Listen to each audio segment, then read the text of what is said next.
Whoa! Ooh, yeah. What is it good I speak for? times. Okay. Absolutely nothing. I watched Rush Hour like that. With Yeah, me and Skelly watched that movie like a bajillion times. I love Rush Hour. It's one of my favorites. What the fuck happened? What the hell? What? Hey, what'd you do? Uh-oh. This cat's Uh-oh. Did he like bite a wire or something? Mo, mute yourself from now. Your fucking speaker's on. No. Fuck. Yeah, so Russians. What about them? Rush? Yes. Oh, the fucking Ukraine Yeah, shit. so I haven't since, been paying attention at all. Since Russia is trying to mount a war on the Eastern Ukrainian front, What the like we might see World War III sooner than we thought, lads. Are you in your Bro. car? Where are you at? I'm not gonna lie to you, I am in my car. I'm almost home. God damn it, I knew it. We can delay it, you fucking idiot, till they wait, get there. motherfucker. Dude, No, this Chubbs has is flavor. fucking That's useless against it. Does that flavor? No one can understand you. Yeah. I vote we try this encounter again so we can save on Resurrection Schools. This man still. Probably. Are you people still playing Divinity 2? Yep. You fuckers. We weren't gonna stop That. it, bro. Chubbs betrayed us. God damn it, Cubs. Kill it, kill it, kill it, kill it, kill it, kill it, kill it. Fuck it up. Ooh, kill him. Those times are disgusting. Okay, well.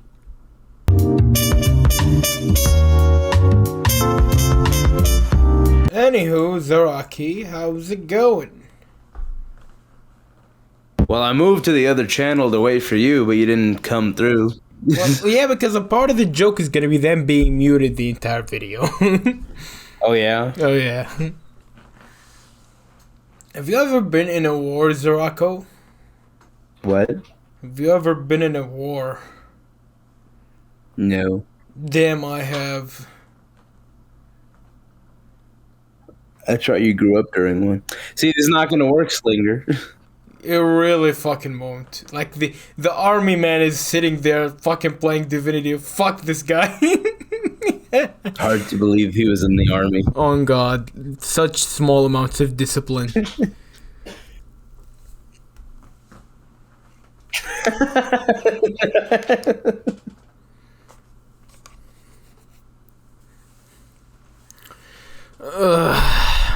So Zaraki, if you get enlisted, Slinger, I'm going to a different channel. I'm not going to sit through this. fucking hate you, Zaraki. So let's go to the other one. I'm coming with you.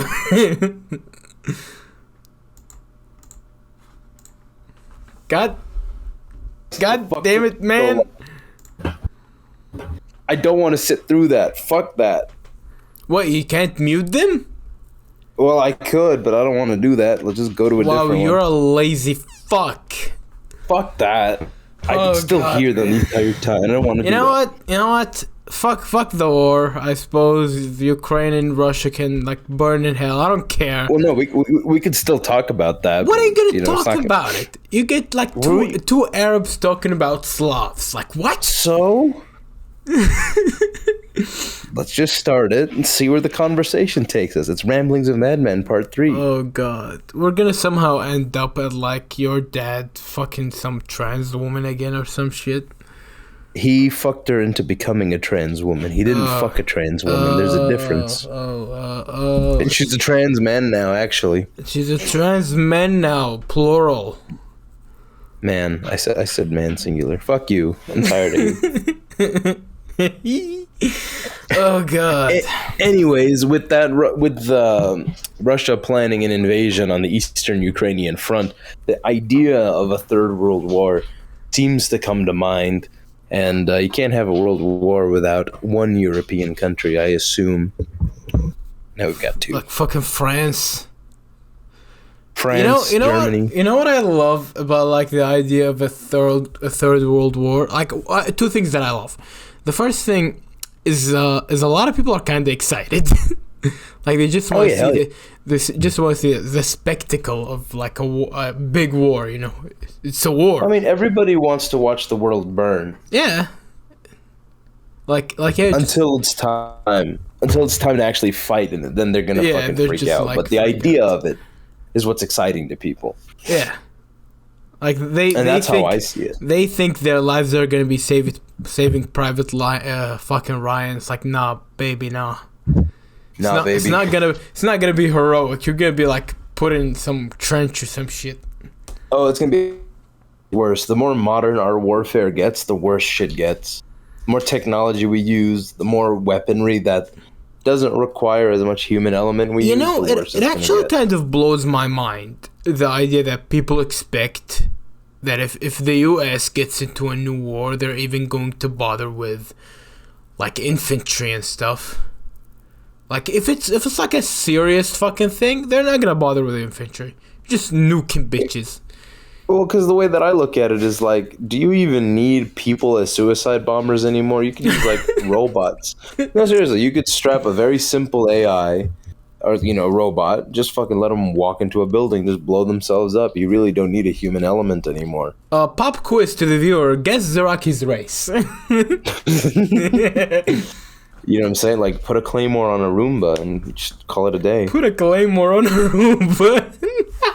The way I see it, bro, we've advanced to a point where we don't need the human element. I mean, you got unmanned drones that are capable of dropping weaponry.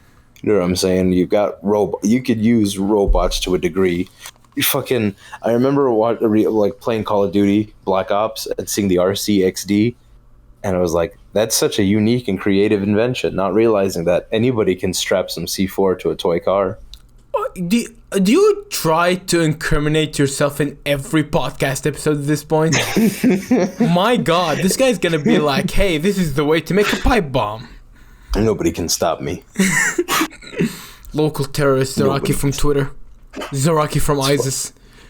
It's funny because my coworker was on the phone with another coworker who works in our parts department, and all of our lines are recorded. Like, if anybody wanted to, they can hear what we say to each other. Mm-hmm. So he's there talking about how, oh yeah, Zaraki's the most racist person here. He runs a podcast, 12 people watch it, and all they do is just say racist shit. And then he goes, this motherfucker was 2 years old, and he said Department of Homeland Security was knocking on his dad's apartment after 9/11. I said, no, actually, it was the FBI. He goes, that's right. The Department of Homeland Security was created after you motherfuckers did that. My God, man, like, you're right. infamous. I think I'm older than the Department of Homeland Security. Let me check something real quick. He's gonna check the age of he's gonna check the age of the Department of Homeland Security to see if he can date it. Hey, Jamie, pull that up. Yeah, they founded it November 25th of 2002. It's legal. It's legal. I'm going to fuck the Department of Homeland Security. He's gonna fuck the entire Department of Homeland Security, baby.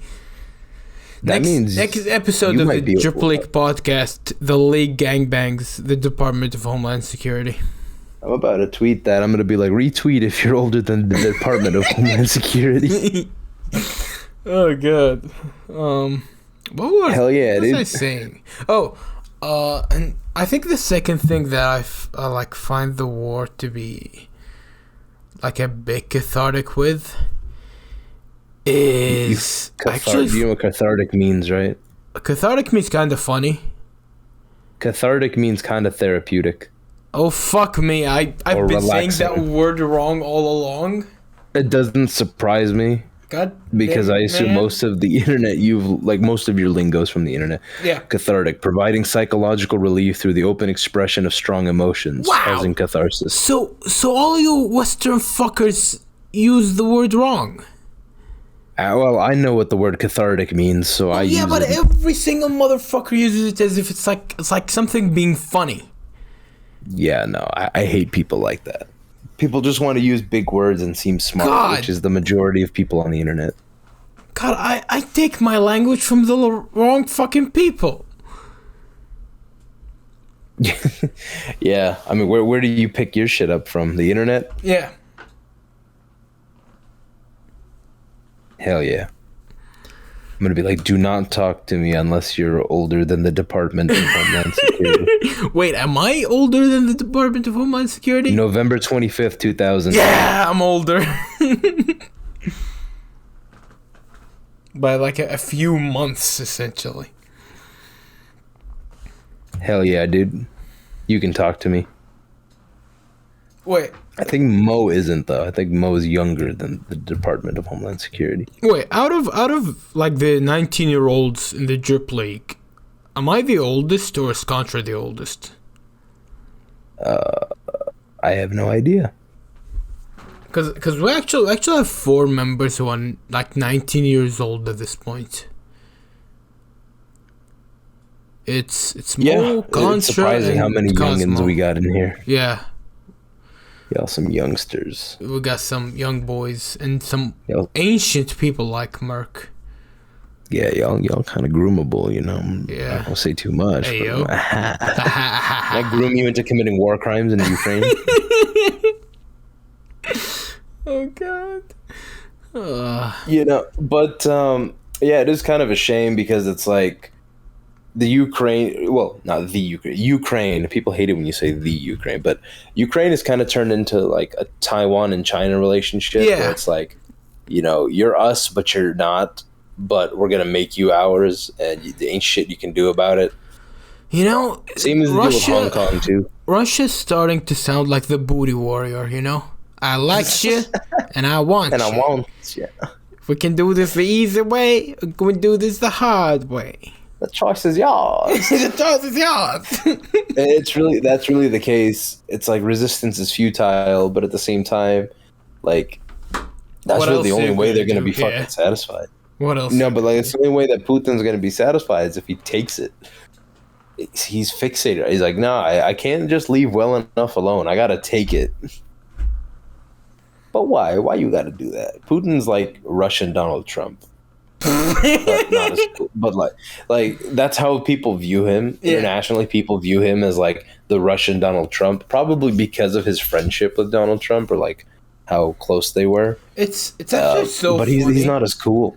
'Cause Actually, Trump's pretty yeah, cool. not Trump gonna is lie. just like a big ass like shit talker and stuff. He's just fun to have around. Here's the thing. There was a time people wanted to cancel him because of him saying grab him by the pussy. Yeah. It's like, I'm not gonna lie to you. If I'm a fucking billionaire, I say shit like that now. Yeah. So if I'm a fucking billionaire, I'm gonna say that shit. So I'm not like Yeah, because you have fuck you money. exactly. So like, you know, Putin's not that cool. He doesn't have that kind of energy to him. You know, he's not a sex symbol like that. Zaraki, do you have sexual fantasies about Trump? Are you admitting something right now? I'm not gonna say too much, Ayo. but I can't look at oranges the same way anymore. Hey, is this Spook that I'm talking to right now? No. So yeah, and like, you know, Putin's made a couple of moves on Ukraine. I think this is the most I've ever like personally seen. So I feel like this is the most he's ever done, and yeah, it might pop off. It might pop off. You know, man, but, I just find it weird that the idea of a new world war is romanticized. You know? yeah. Like, I just find that weird.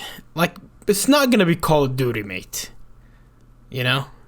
Right, even Call of Duty wasn't fun. You see characters like Ghost, You see like the shit in Black Ops. Sandman, you know what I'm saying? Yeah. You see Soap die. Shit ain't all it's cracked up to be, bro. I assure you. Like, Yeah, you're not gonna teabag some like Russian military chick like on the battlefield. You're just gonna get killed. Like, have fun, nigga. getting PTSD will not get you bitches. I assure you.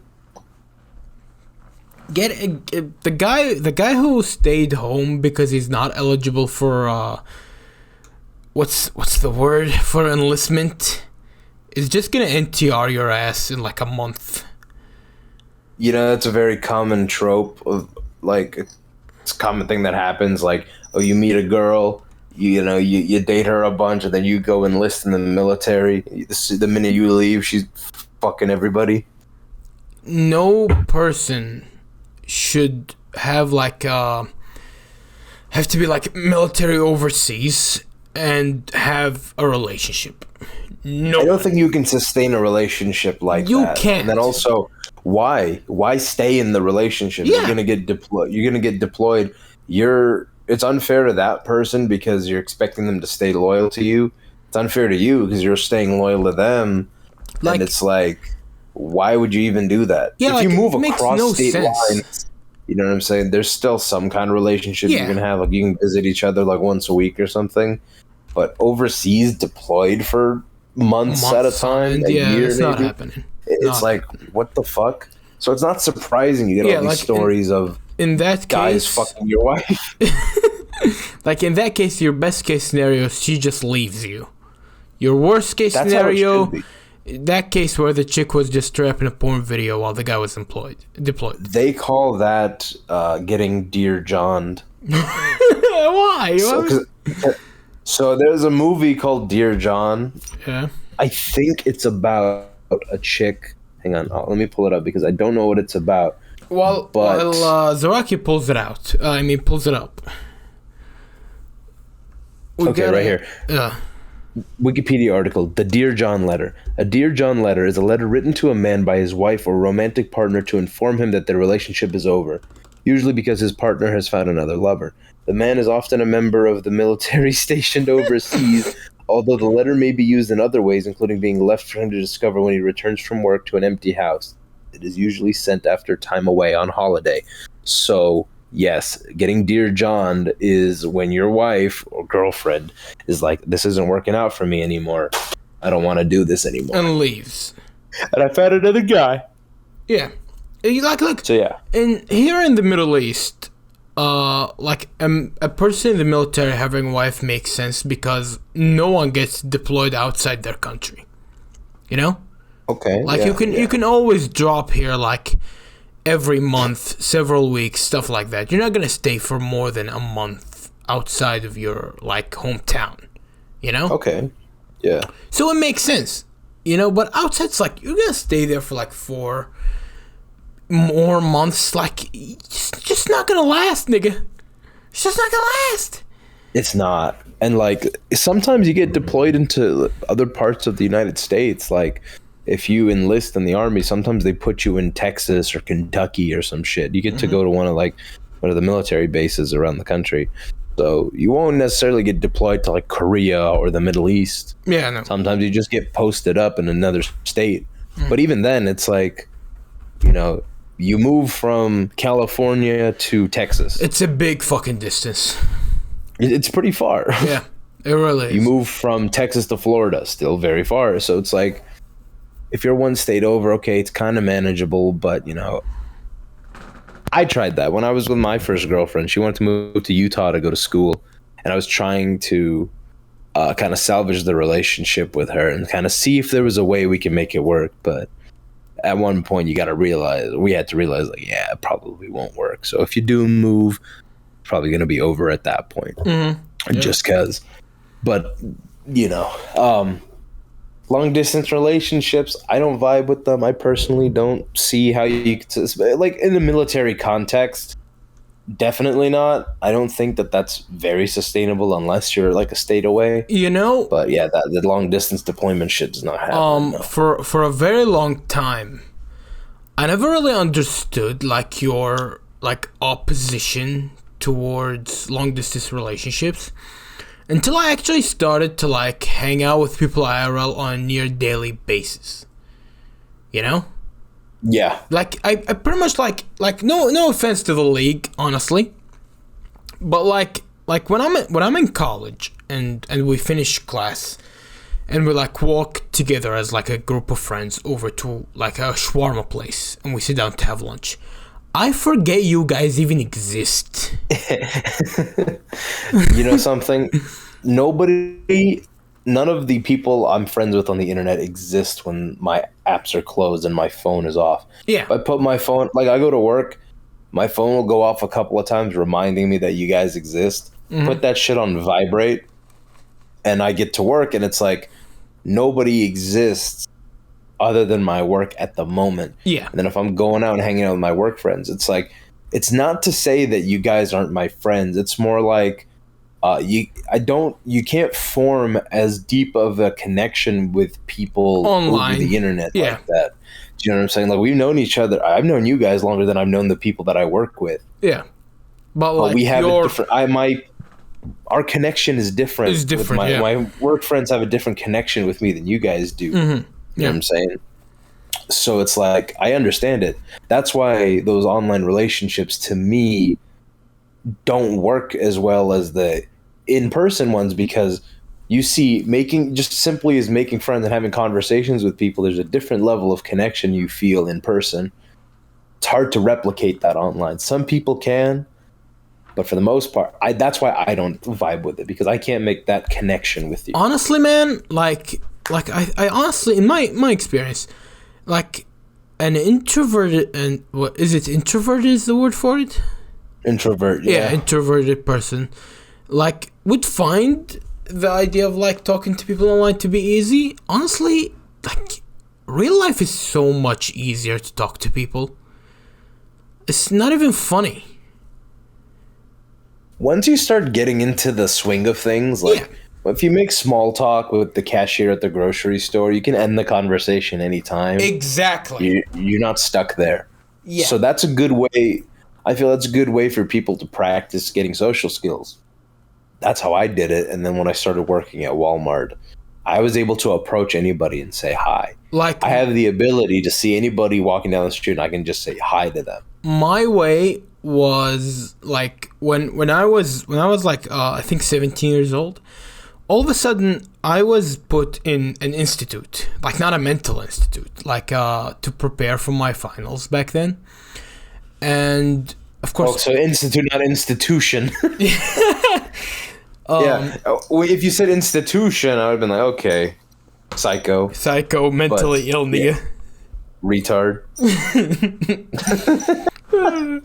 Anywho, so what essentially happened is, at first, my dad used to drop me off and take me from there, but my dad, being a complete piece of shit, of course, stopped doing that at one point. And so I started needing to take cabs from my house to the institute and from the institute to my house. And cab drivers are talkative as shit, you know? Yep. They're gonna blab till you want to blow your brains out, because like, I would say, as someone who has been in cabs for I would say on a yearly basis, if I count the time that I'm in cabs, I would say it's like 2 weeks out of the year I'm in a cab, you know? Yeah. I would say that 70% of cab drivers are complete pain in the fucking ass. Complete pain. They're chatterboxes, 100%. It's not just about being chatterboxes, because I myself am a chatterbox. It's about being a piece of shit about it, you know? Like that. Obnoxious Stuff. Like, just shut the fuck up for 2 seconds. Stop boasting about some dumb shit you've done. Kill yourself right now. They just like me, for real. Yeah, they just like you. Kill yourself, Zaraki, as well. I mean, I'm a humongous shit talker. Like, if you give me any opportunity, I will talk your fucking ear off. You remember that night when I fucking hit the cough syrup? Well, yeah, but look, that was fun. I was tweaking. That was fun. When a cab driver is bitching to you about some stupid shit while at the same time being bad at driving, it's like, open the door and just jump in front of a pickup truck, please. Oh, yeah? Quickly. Like, I think the most embarrassing like cab drivers that you can get with here in Iraq, at least, because I've not really gone on cabs in other countries that much. Here in Iraq, the worst type of cab driver you can get with is someone that doesn't shut the fuck up about pedestrians.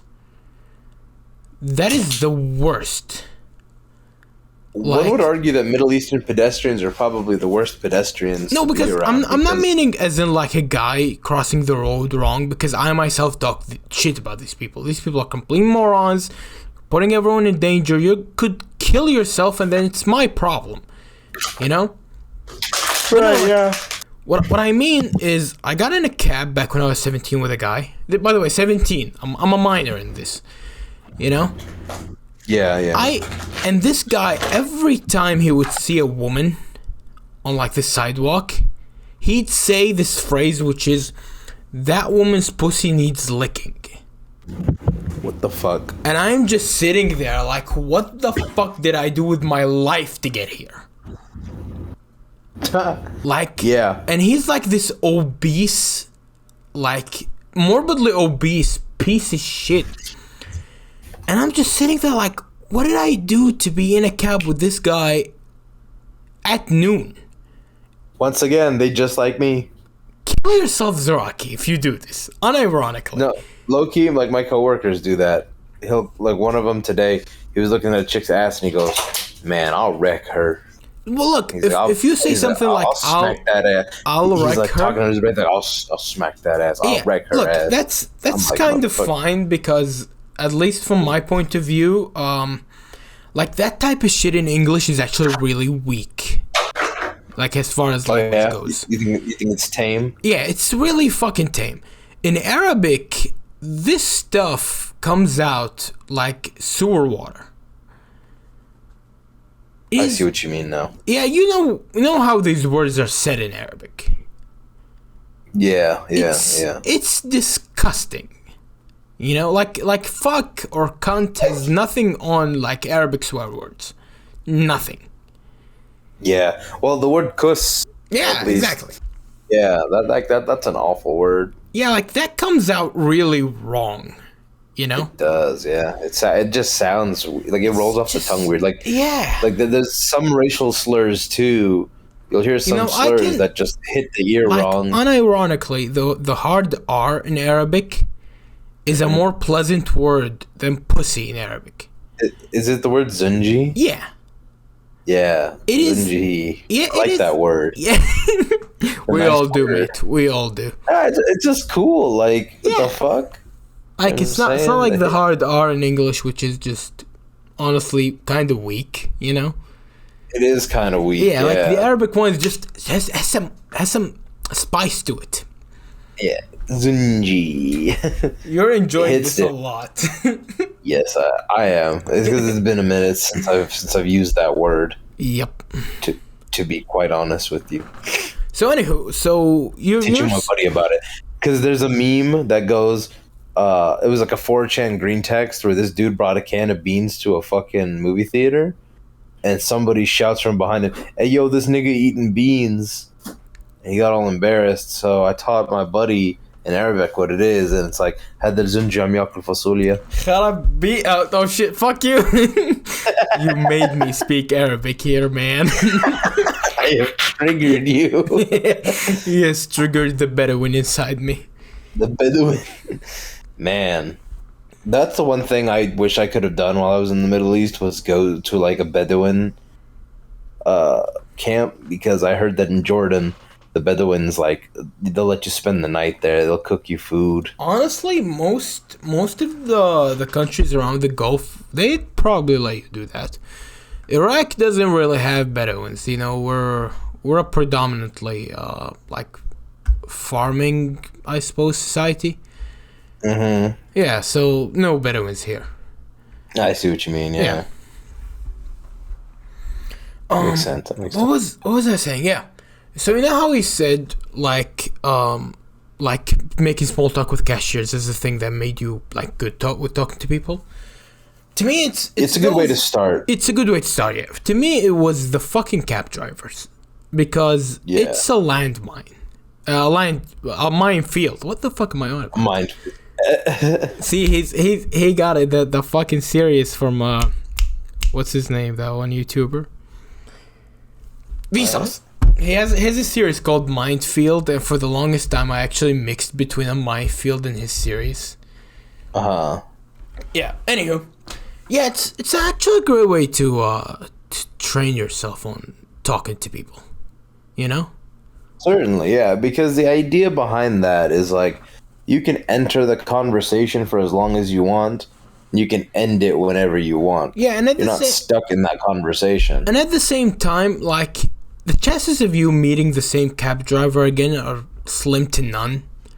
I'm saying, yeah. So, like, go ahead, embarrass yourself. Who gives a shit? Exactly, yeah. It's like we can have these conversations, and you could say whatever you want to a stranger, and nobody's really gonna fucking bat an eye. You know what I mean? It's just one of those things. Yeah.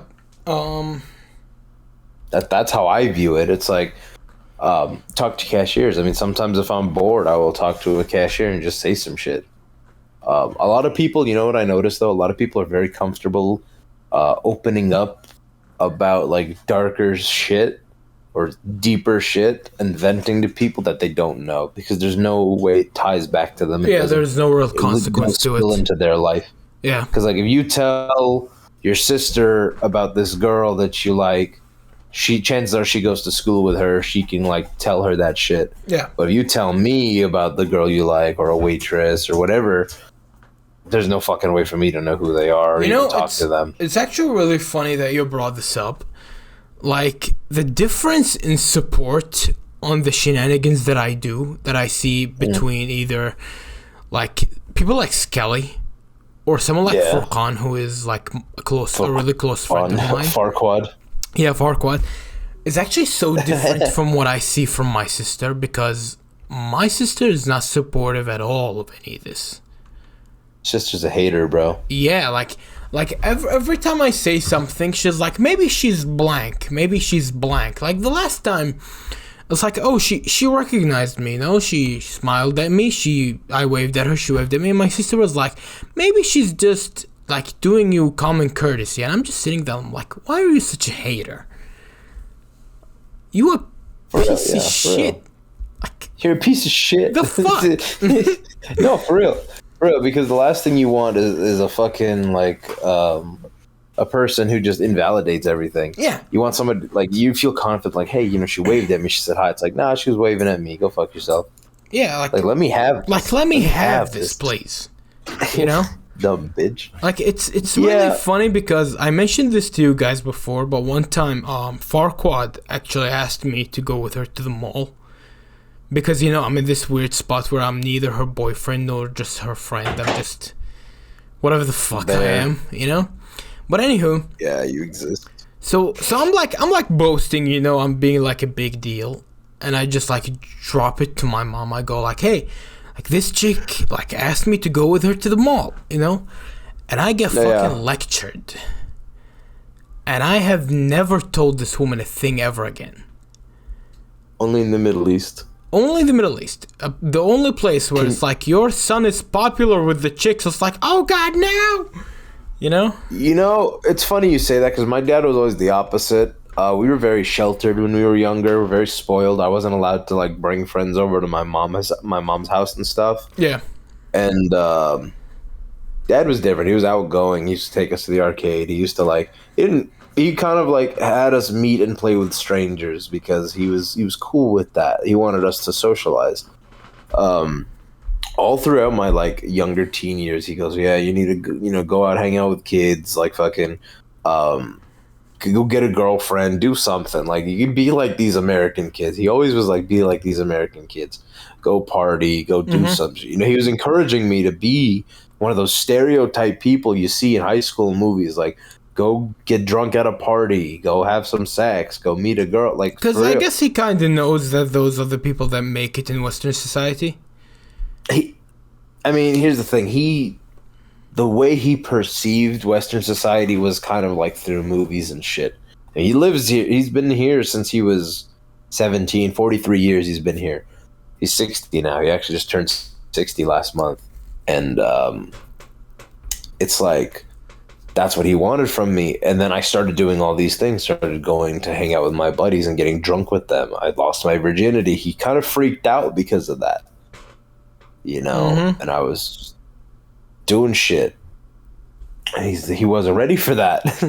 he was telling me, like, if you ever smoke weed, smoke like your first hit with me. And I went and I smoked my first hit with my buddy, and he felt some type of way about that because I guess he just wasn't ready for me to do that. So wow, your parents had to deal with very different shit from the stuff my parents had to deal with. Exactly, yeah. I mean, that's just how it is. I'm a good noodle. You're a good noodle. You should honestly, bro. I'm gonna be honest with you. I keep telling people to get bitches. You know, I'll tell you to get bitches. I'll tell people to get bitches. But I'm not gonna sit here and be like, you know, you should get into a relationship. You should fucking have sex a bunch because, like, sex will corrupt you. Yeah. Honestly. I can see that, yeah. I see the importance in getting bitches because I want people to not act like they're thirsty all the time. I stress the idea of if you lose your virginity, you're going to want to have more sex, but you're also not going to be a fucking bum. I swear to God, I showed you guys that screenshot of my last interaction or one of my last interactions with my ex-girlfriend. Yeah. And while I was looking through trying to find like a meme I sent to my buddy a long time ago, or like a picture of me, or I don't even remember what, I saw the conversations I was having before I lost my virginity. And then I saw conversations that I was having after I lost my virginity. It was like a totally different person. This is why I stress the importance of get laid and stop being a fucking idiot on the internet. You'll act totally different when you actually meet bitches in real life. She'll fuck the autism right out of you, I promise you. There's a fucking porno on X videos that says stepmom's pussy cured her son's autism or something. Oh yeah, I've seen that one, yeah. It's true. It's hilarious. I was autistic. I was a loser like most of these guys on Twitter. I assure you, I was there. I used to be on 4chan all the time. I was there. You know what I'm saying? You know, like, honestly, in my experience, if there's something people make it out to be a big deal, it's talking to chicks, when in reality it really isn't. It's easy, you know? Yeah. Yeah, like people back then like used to make a big deal out of it, and then like when I got into college, and when I got into college, I actually started knowing who I really am, you know, like before when I was in school, I always thought I was, you know, the quiet kid, like the introverted guy, stuff like that, and then I get to college and then I realize I am loud as shit, you know. Yeah. I am the obnoxious, jokey guy who, even his style of wear is like screamy and stuff like that. Like I do not like to wear muted colors. You know? Of course, yeah. You wanna pop. You wanna be out there. I want to be out there. You know. Be visible. Yeah. So the amazing thing is when I meet like a friend that I used to know in prep school, for example, I always go like, wow. I do not like these people now. You know? Yeah. Like it hits immediately. And part of the reason why is because those people are the types that make a big deal out of talking to chicks. And it's just like, shut the fuck up. Like, shut up. You know? I mean, some people I understand. You know what I mean? I understand why some people would be like, oh, dude, I just talked to this girl. Things are looking up. They're looking pretty nice. I get that. But some people really just overthink normal interactions. Yeah, like, I'm talking about, like, those people. You know? Like, the second type. The people that make a big deal out of everything. And they overthink the interaction. Like one of my coworkers was like that. The guy who just got fired last week. Not even. He got fired on Friday. He was like that. Yeah. There was a customer that was being super friendly with him. I guess she gave him a hug or something. He goes, no, this is what happened.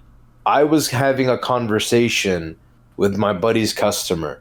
Yeah. And her and I were kind of like teasing each other back and forth, kind of like, you know, talking a little shit. And he engages a little bit. And she leaves and he goes, bro, do you think she liked me? Like, motherfucker, she wasn't talking to you half the time. What do you mean did she like me? What the fuck? I was the one she was teasing. Like, there was a guy that I knew in prep school that I sometimes just run into on campus. And one time I walk with this guy, and he essentially, like, talks about how he talked to a chick by initiating the conversation by asking her if she can read English. And I'm just sitting there, I'm like, what is even the point in doing that? You know? What's so special about that? Like, why are you proud of yourself? Yeah. I could ask anybody that. Yeah, like, not just that, but, like, what is the end game of, like, opening up to a chick like this? What is the end game? Like, what do you expect would happen? You know? Exactly, yeah. Because to me, it's like, I believe that a guy who's gonna walk up to a random chick to talk to her is, like, 9 times out of 10 not gonna get shit out of her. You know? 9 times out of 10. Like, I think the only, like, way you can get something out of her is if you're in a place where that is a possible thing. Like, let's say a bar or, like, a strip club. You know? Yeah. Otherwise, you're getting jack shit. And this is, like, the best case for that. You know? Yeah. I mean, sometimes, like, I would be proud of it being, like, creative. Yeah. I'm a fan of shit that's creative. Mm-hmm. So, like, so with my first girlfriend, right, she used to work at the cosmetics section, which means the section that had, like, makeups and lipsticks and foundation and all that shit. Yeah. It was at Walmart, so it wasn't very fancy makeup or anything, but, it was makeup. And the first thing I said to her, because my buddy told me, like, hey, this girl's kind of cute. We've been talking to her. We're joking around with her. She seems pretty cool. You should talk to her, bro. I'm like, okay. And the first thing I said to him, like, you work in cosmetics, right? She goes, yeah. I'm like, can you find me a foundation that fits my skin tone? Okay. And at first she took me, like, super serious. She didn't get the joke, but after understanding that it's a joke, she starts laughing a little bit. And that was my kind of segue into, like, talking to her and meeting her is, can you find me some makeup that works with my skin tone? And we went from there. It's so I was proud of great. that, and I'm still proud of that because it seems kind of cheesy, like some rom-com shit. Like, guy meets girl, guy cracks a stupid joke, guy starts dating girl. That's literally how it happened with me and her. Literally, that's just how it works. Yeah, like, that's all you need sometimes. Yeah, it really is. You know, sometimes you just need to say hi. You can say hi, and then you'll be fucking a bitch like, within, like, a month. It's really amazing. Like, looking back at, like the time when I talked to the waitress that I tell you people about. Mm-hmm. It's like, it's such a stupid fucking situation, but because I'm an obnoxious person who likes to say quips, I just turned that into, like, something in my favor. I'm still proud of that because I know for a fact that if this happened with like let's say my brother, for example, he was not going to pull that off. Yeah. Yeah. I mean, I'm all for encouraging people to do things. It's just sometimes people got to know their limits. Yeah. There are huge limits to this stuff. That's all. That's how I see it. It's you need to kind of tone it down sometimes. Like, I mean, my main thing is don't overthink things. Period. Whether it's talking to chicks, whether it's doing something, do not overthink something. Yeah. You get in your own way by doing that. Should I ask them this? Should I ask them that? Will they say this? Will they say that? Yeah. What if they says... It's like, don't anticipate. When I worked in car sales, 86-year-old man, he had been selling cars since the fucking 60s. Hell, the 50s, actually. They gave him his own dealership after, like, 20 years and working in the business or whatever. He's had that dealership for 50 fucking years. He's probably 90 now, actually. Mm-hmm. So he always said, don't anticipate. You walk into a situation, don't expect something, don't assume something. Just go into it. Just go into it, yeah. Because sometimes I'll get into these modes where I'm like, oh, my customer's going to say this, they're going to do this, they're going to say that, they're going to do this. And then it turns out it's the total opposite. Yeah. If I tell someone it's going to be $1,000 to fix their car, I'm sitting here thinking, oh, they're going to freak out, they're going to start a scene, they're going to do this. And then they just go, okay. Yeah, just do it. So don't get into this mode where you expect something to go wrong. Always be like, let's see what happens. I'm going to send them this $1,000 estimate and see what happens.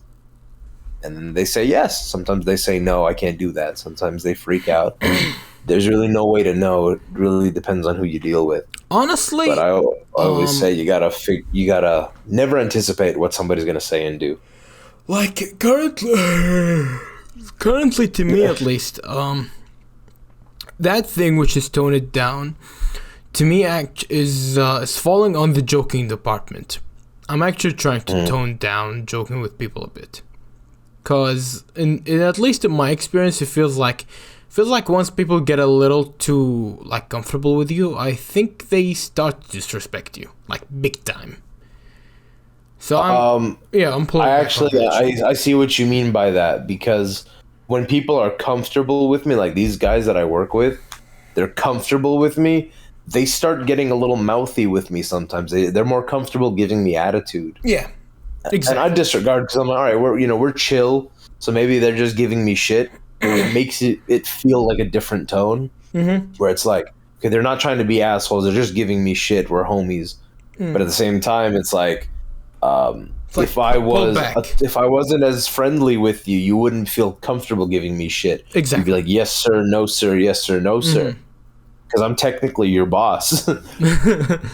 I give you the benefit of me learning your name, getting close to you, and being homies with you. I don't have to do that. I'm naturally a social person. But, it'll get to a point where if you get too comfortable with me, I'm going to bite you.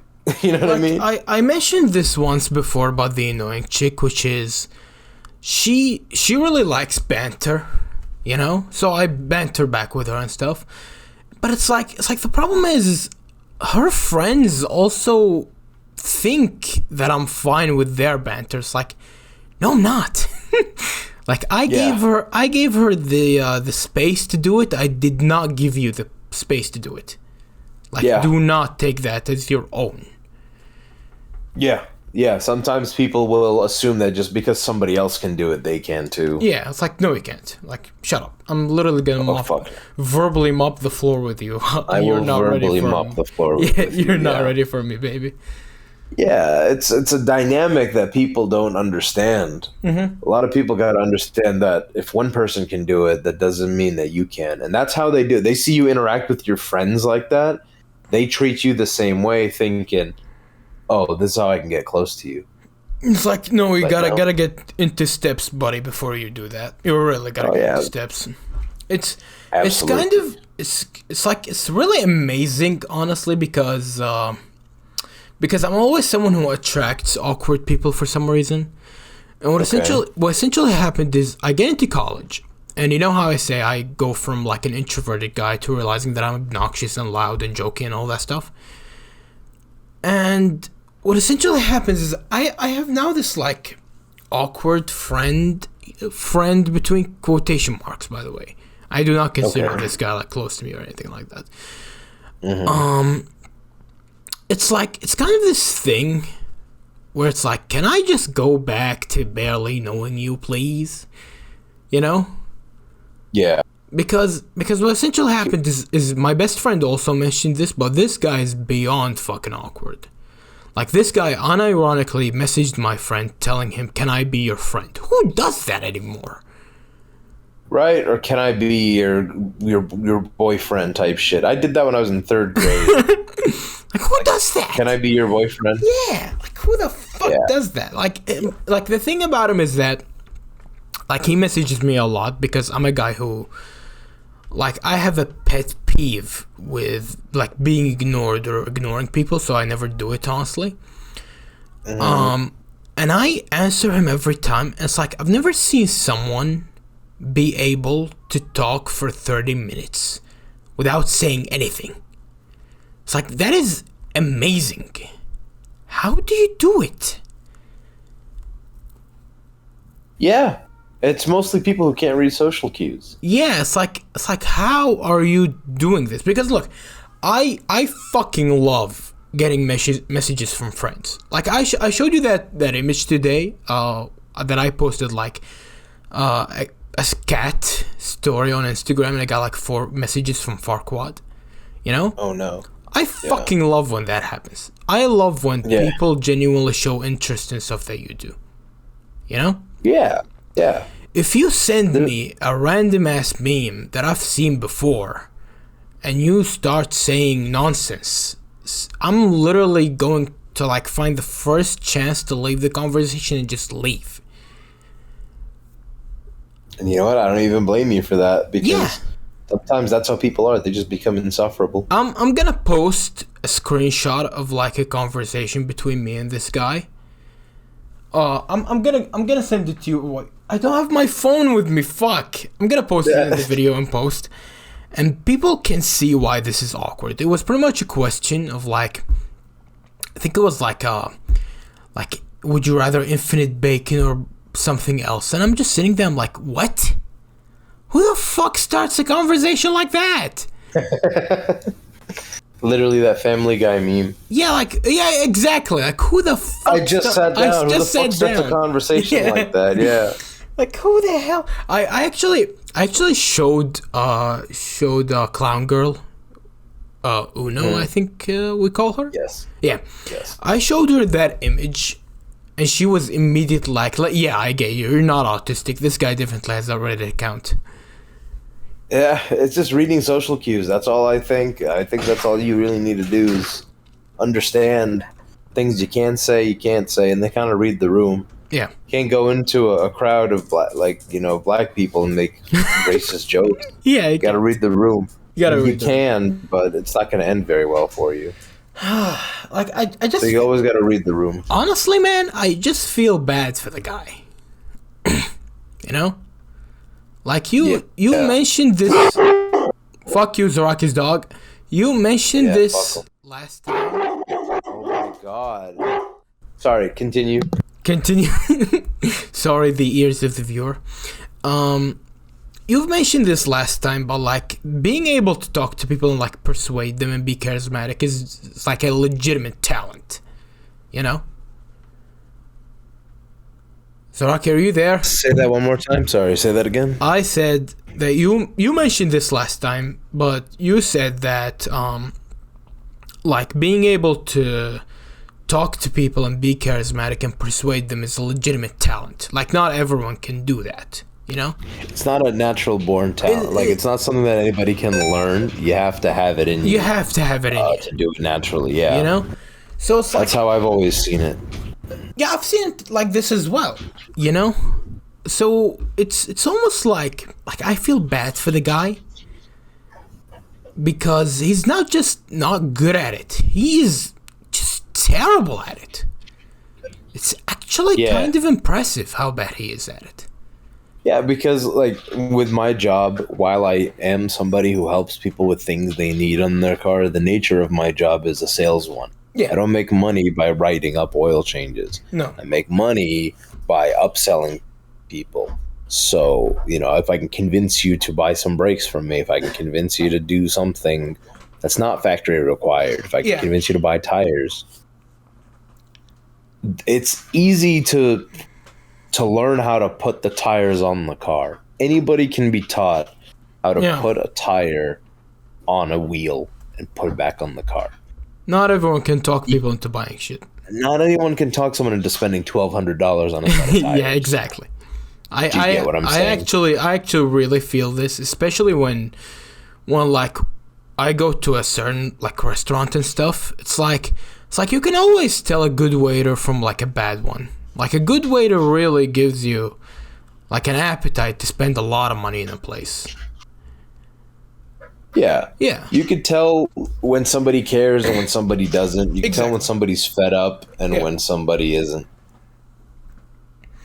I actually genuinely want to like have a summer job this time, you know? Yeah. I feel like I'm on the brink of actually needing cash. I mean, I don't know what the market looks like for jobs in the Middle East. I honestly don't know either, because the problem is here is people are crazy with degrees, you know. So for example, I can't get a job in the industrial street where my university is. I don't care. I'm doxing myself. Who gives a shit, you know? It's okay. Who's gonna come? Who's to gonna Iraq come to to find me? You know, fuck yourself. Yeah, for real. You can't get a job there like in most places unless you have like a degree in something, which is insane to me because a lot of these jobs are pretty much just like sales pitch shit, you know, shopkeep and stuff like that. It's like, I don't need a fucking degree for this. I shouldn't need a degree for this. For shopkeeping? Yeah, like I shouldn't, like, just because this place sells. You trying to run the dukkan, bro? No, like an electronics shop, you know? Okay, yeah. I see what you mean, yeah. I do not need a fucking degree to run a shop for electronics. I shouldn't need that, you know? Yeah. Yeah. Although, honestly, if I'm gonna pick a job like as a summer job, I'd take a waiter. I wouldn't do food service just because I know, don't know what the culture is like in the Middle East and how they treat them. I'm honestly gonna tell you why. It's not too different. I'm gonna tell you why. You know that place where the place I've talked about where the waitress works? Yes. That place pays so fucking well. You have I just no idea. realized something. What? So I just realized something. You're turning into Charlie from Always Sunny. Oh my you refer god! to that girl as the waitress. Oh god! Holy fucking hell! I just fucking realized that you do that. Oh, I was always like, wait, I remember someone talking like this before, but I didn't put my finger on who is it. Because I'm like, yeah, I just drew the parallel. Like, I am literally Charlie from Always Sunny. Skelly already told me this before. Yes, he's correct. Back to what I was saying. But carry on. Mm-hmm. That place pays really fucking well. Like, ridiculously well. You know? For, like, waiters and stuff like that. So, actually working there, you can make a legitimate bank. Yeah. Yeah, it's an expensive fucking place. Even though, honestly, it's not really worth it. Sometimes it's not. I mean, it depends. You find that you feel that way now, but the minute you start making some bread, you're gonna be like, yeah, this ain't shit. I like coming here because of what I can afford, and like, not because it's expensive, but because you can afford what's in there. Zaraki, buddy, there's a place in this street called 62 Street which is predominantly restaurants, by the way, which is next to the streets where my university is. There's a place that sells a full shawarma meal with fries, with pickles, with everything for $2.